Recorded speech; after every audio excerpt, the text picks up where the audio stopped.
Can you imagine coming home to find your brand new hot tub, your personal oasis, your birthday gift to yourself, hijacked by strangers? The water sizzled with laughter, but it wasn't mine, nor anyone I'd invited. I stood there, frozen like a deer in headlights, at the edge of my own backyard in Woodpine Ridge, blinking at a scene so surreal it felt like a fever dream. Wine glasses clinked, bikini straps snapped, and there she was, Karen, the infamous HOA Karen, lounging in my hot tub like she was Cleopatra on her throne. A man I'd never laid eyes on poured champagne into her glass, his purple swim trunks sagging so low I winced.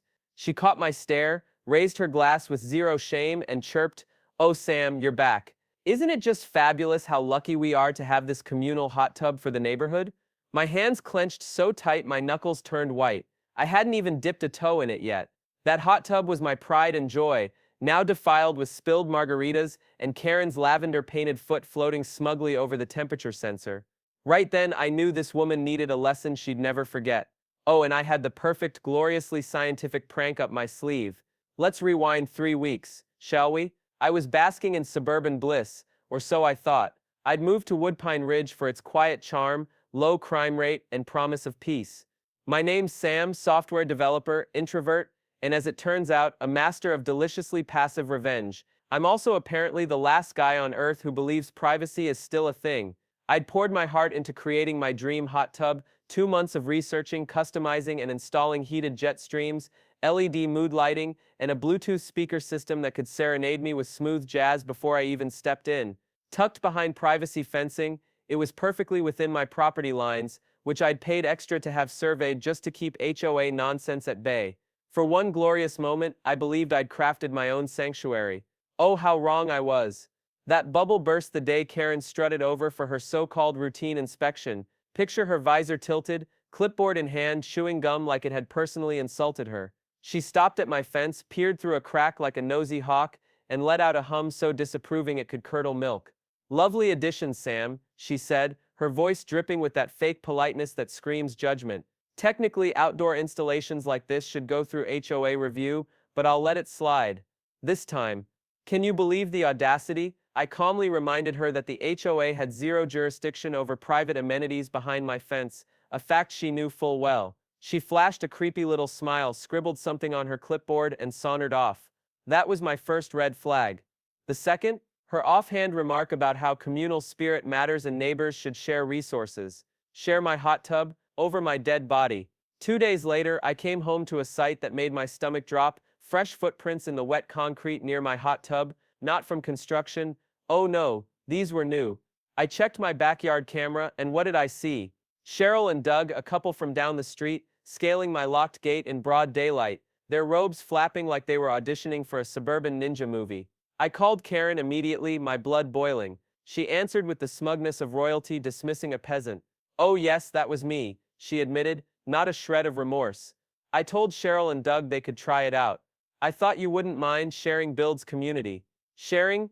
No, Karen," I snapped, already regretting every life choice that landed me in this neighborhood. "That's trespassing." She laughed and said, "Oh relax, Sam, it's just water." Just water? It was my peace, my investment, my escape from work, noise, people, and most of all her. Fuming, I upgraded my defenses, changed the lock, beefed up the security system, and slapped a no-nonsense sign on the gate. "Private property, trespassers will be reported." Surely that would end it, right? Wrong. Fast forward to the day of the ultimate invasion. I'd just returned from a quick weekend trip, one I hadn't broadcasted to a soul. But Karen, with her vulture-like instincts, noticed my car was gone and took it as an open invitation. Rounding the corner to my backyard, I stopped dead. A full-blown pool party was in swing. Balloons bobbed, a mini speaker blared 90s dance hits, a folding table groaned under snacks, and get this, someone had strung up fairy lights. My backyard looked like Pinterest had thrown up all over it. I was too stunned to move. My brain couldn't process the audacity. Karen spotted me before I could utter a word, waving like she was granting me a favor. "Hope you don't mind, Sam," she shouted over the music, her voice oozing entitlement. The board agreed this should be community space. We even brought our own cups. Can you imagine? My hot tub, my sanctuary declared community space by this clipboard-wielding tyrant. I didn't respond. My hands trembled, not with fear, oh no, but with a thrilling, mischievous excitement. I turned, walked back inside, and shut the door, my mind racing. See, I've always had a playful streak, and I had a secret weapon, my college buddy Devin, who works in an industrial dye lab testing water-reactive compounds. Just last month, he'd told me about a formula used to trace heating systems, safe, invisible, and when heated, it turned a vibrant, unforgiving purple. Oh yes. I grabbed my phone. Hey Devin, I said, a grin splitting my face. Hypothetically, how fast can you ship me something fun, and maybe a little purple? When Devin's package arrived, I was ready to orchestrate the prank of the century. This wasn't just revenge, it was justice, a bubbling dye-stained reckoning for every passive-aggressive email, every unsolicited HOA newsletter, every forced community bonding event Karen had shoved down our throats. The box looked plain, but inside, pure magic. Devin had tucked in a small container with a sticky note, for educational purposes only. Totally legal, mostly funny. The dye was odorless, colorless at room temperature, and completely undetectable in water. Yeah. But when the temperature hit 98 degrees Fahrenheit, my hot tub's sweet spot, it transformed into a royal purple so bold it could star in a comic book. Once it set into skin, oh, it made a statement nobody could ignore. I spent that night channeling my inner mad scientist, testing the dye like I was brewing a potion. I'd filled a bucket with water, added the compound, and watched it sit, clear as crystal. Then I poured in boiling water, nudging the temperature over the threshold. Within seconds, the water erupted into a swirling cartoon villain purple, like grape juice on a rampage. I dipped an old sock in, and it transformed like it had enrolled in clown college. Even after rinsing, the sock stayed stubbornly purple. Devin, you genius. The next morning, I got to work installing the dye in my hot tub circulation system. The setup had pods for spa fragrances, but they were perfect for my secret weapon. I mixed the dye into a pod, slid it into place, and ran a test. I heated the water, dipped a gloved finger, and pulled it out glowing in violet glory. Perfection. My only regret? Not having a bowl of popcorn ready for the chaos to come. A prank this epic needed the perfect bait. I had to lure Karen back, but subtly, oh so subtly. I parked my car around the block, posted a vague weekend getaway photo on social media with a generic palm tree backdrop, and left a package on my porch labeled Vacation Sunscreen. Karen wasn't clever, but she was nosy as a bloodhound, and that made her predictable. On a sunny Saturday afternoon, I camped out in my upstairs room, eyes glued to my security cameras like I was directing a heist movie. At 3:47 p.m., the gate creaked open. My heart raced. There she was, Karen strutting in like she owned the place, clutching a Bluetooth speaker in one arm and a bottle of sparkling cider in the other. Trailing behind her were 6 of her HOA cronies, including Cheryl, Doug, and some guy who only showed up where free snacks were involved. They were decked out in swimwear, and can you believe it? Carrying pool noodles in my private yard. The nerve. Karen snapped her fingers like a diva, ordering Doug to fire up the bubbles. Within seconds, my hot tub roared to life, its jets humming with the promise of chaos. She dipped a toe in, then sank into the water with a melodramatic moan that belonged in a soap opera. One by one, her posse followed, splashing and laughing like they'd paid for the privilege. For 5 minutes, it was all clinking plastic cups and carefree chatter. Yeah. I leaned closer to the screen, my pulse pounding. Could this really work? Then, it happened, the moment I'd been dreaming of. Jason, one of the younger guests, glanced at his arm and froze. Is this normal? He stammered, holding up his forearm. It was purple, not a bruise, not a sunburn, but great popsicle purple. Cheryl looked at her legs and let out a scream that could wake a coma patient. Why am I purple? She wailed. Karen, at first confused, then horrified, noticed her stomach and thighs glowing like she was auditioning for a royal court. What the heck is this? She shrieked, her voice piercing the air. The party imploded in seconds. People scrambled out of the tub, slipping on the wet deck, tripping over each other, yelling about allergies, lawsuits, and chemical burns. One guy, bless his clumsy heart, ran straight into a lawn chair and toppled backward like a cartoon character. Karen, standing there in her regal violet-stained glory, pointed at the tub like it had personally betrayed her. This is sabotage, she bellowed, purple water dripping onto the concrete. That little tech gremlin next door did this. I muted the audio, leaned back, and grinned so wide my cheeks ached. They flailed around my yard like a flock of confused purple flamingos, clutching stained towels, dialing their phones, inspecting each other for spreading stains. It was chaos. It was art.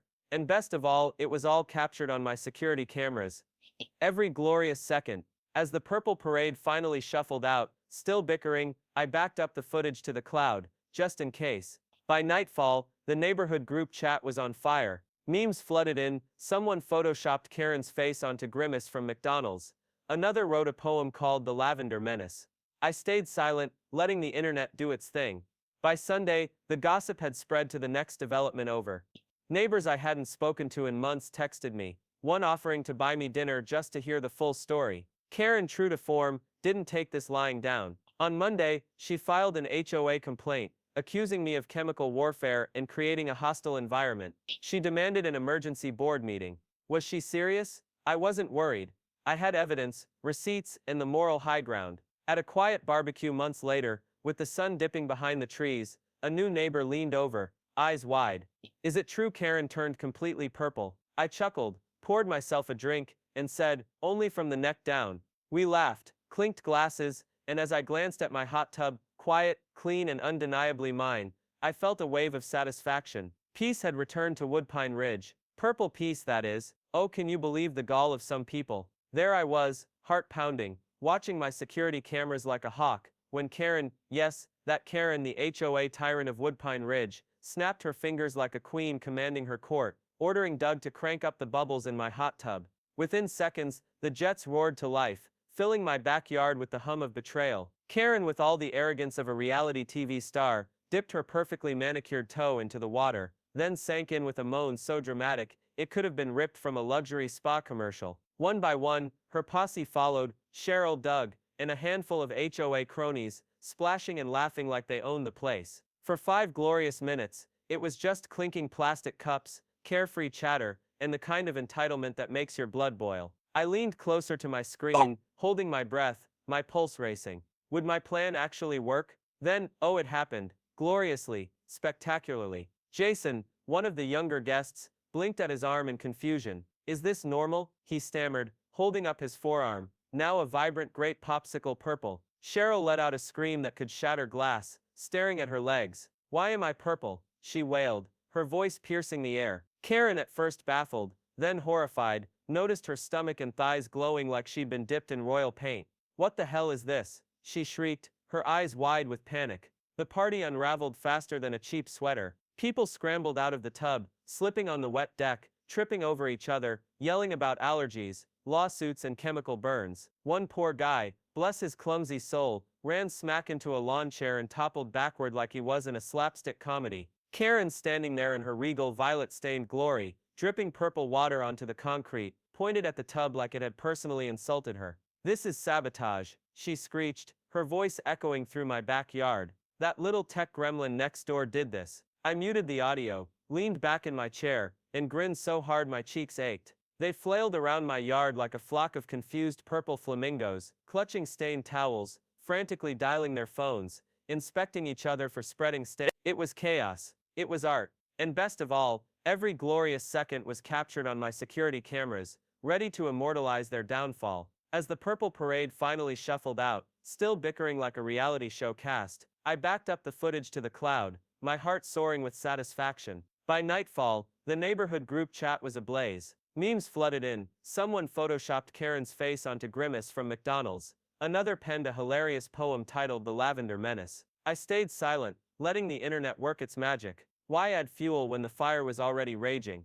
By Sunday, the gossip had spread to the next development over. Neighbors I hadn't spoken to in months texted me, one even offering to buy me dinner just to hear the full juicy story. But Karen, oh, she wasn't about to take this lying down. Predictably, she came out swinging. On Monday, she filed an HOA complaint against me, accusing me of chemical warfare and creating a hostile environment. Can you imagine the audacity? She demanded an emergency board meeting, as if she could bully her way out of this. I wasn't worried, not one bit. I had evidence, receipts, and the moral high ground firmly on my side. She showed up to the meeting in a turtleneck and jeans, still faintly lavender, her face a rosy purple despite what must have been hours of scrubbing. She ranted, calling me a neighborhood menace, but I was ready. I calmly passed out copies of my property survey, permit paperwork, and oh, the pièce de résistance, a flash drive loaded with the surveillance footage, raw and uncut, showcasing every moment of purple chaos. Karen went silent, her jaw practically hitting the floor. The board stared,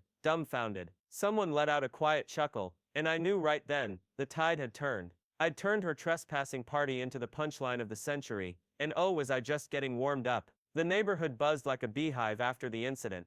Group chats, usually clogged with complaints about lawn heights or garbage bins, were alive with memes, puns and glorious shade. Someone edited a photo of Karen, soaked and screaming, adding glowing eyes and lightning bolts like she was a supervillain in a B-movie. I saved that one for posterity. It was too good. Karen tried desperately to delete comments on the HOA forum, but the internet had already crowned her with a new nickname, Purple Rain. Her emergency meeting, meant to be her grand comeback, backfired spectacularly. After my footage played, board members exchanged nervous glances. Even Cheryl, her most loyal sidekick, looked like she wanted to melt into the floor. One board member, Rick, cut through the tension with a simple question. Wait, you were trespassing. Karen stammered something about community trust and unspoken agreements, but it was clear no one was buying it. The vote to dismiss her complaint was nearly unanimous. I walked out of that meeting with a calm, satisfied smile, knowing this was only the beginning of her downfall. The real fallout hit like a tidal wave. Karen, desperate to save face, posted a public Facebook rant titled, "Toxicity in Our Community, a Warning." She accused me of using hazardous chemicals, poisoning community morale, and being a technologically manipulative anti-HOA villain.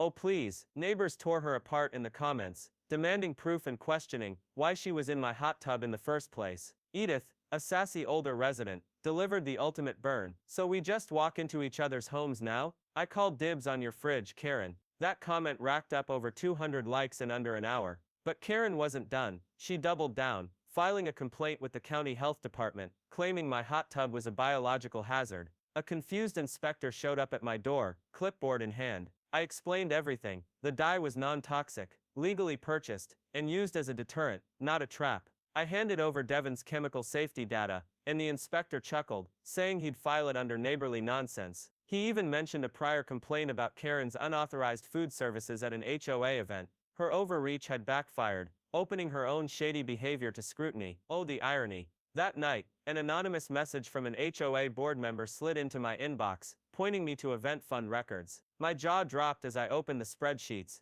Karen had been pocketing hundreds, maybe thousands of dollars, charging event fees as HOA costs, and funneling the leftovers to fake vendors. I printed the most damning pages and taped them to the community bulletin board under the cover of darkness. Within 24 hours, whispers spread like wildfire. Karen was under more pressure than a soda can in a microwave. Neighbors demanded a full audit. Cheryl resigned from the board, claiming she needed a break. Doug swore he only showed up for the shrimp platters. Karen, cornered and desperate, announced she was suing me for emotional distress, claiming the dye caused psychological trauma, social ostracization, and a persistent skin tint. I laughed out loud, called my lawyer, Brian, and said, "Discovery's gonna be fun." He cackled, replying, "Let's make this the HOA trial of the decade." In a last-ditch effort to salvage her crumbling empire, Karen hosted a community unity picnic, free food, face painting, a bounce house, even a TV raffle. It was a blatant PR stunt. I didn't attend, but I tipped off Alicia, a friend who's a county event inspector. She arrived, clipboard in hand, and spotted violations left and right: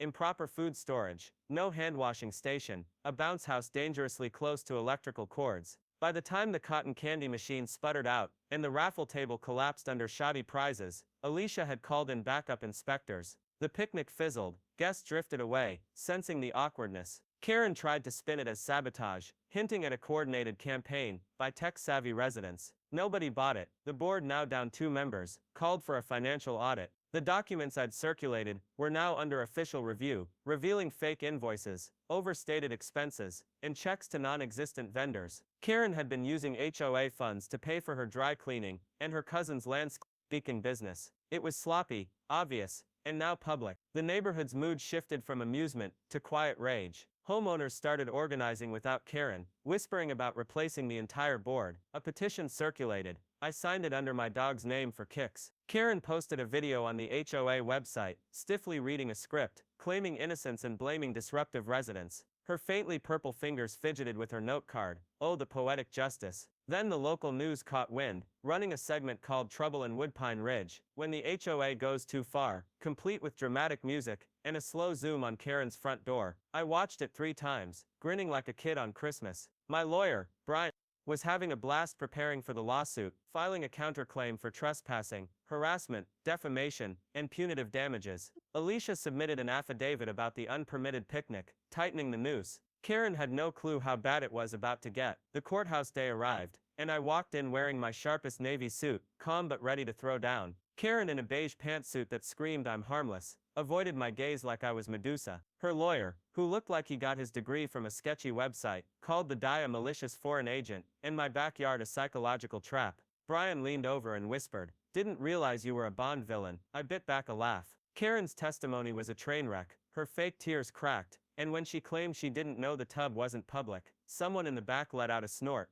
Brian played the footage. Karen climbing my fence, tossing towels, soaking, screaming in purple panic. The courtroom was dead silent. Property records proved the tub was mine, fully compliant. The audit exposed Karen's misappropriations. Alicia's affidavit detailed the picnic violations. I testified simply. I warned Karen, used harmless dye as a deterrent, and faced her retaliation. Brian wrapped up with, "If she'd respected property, we wouldn't be here." The judge ruled in my favor, dismissing Karen's claims and granting my counterclaim. She was ordered to pay damages for trespassing, legal fees, and defamation. The room let out a collective exhale, like we'd all been holding our breath. I thanked Brian, the judge, and walked into the sunlight, feeling lighter than air. Neighbors greeted me with cupcakes, coffee, and a bottle of champagne tagged, "Your tub, your rules." Karen vanished for 2 weeks, her porch dark, her car unmoving. The HOA voted her out overwhelmingly. Victor, the new president, a no-nonsense retired Marine, called to apologize, vowing no more meddling in private property.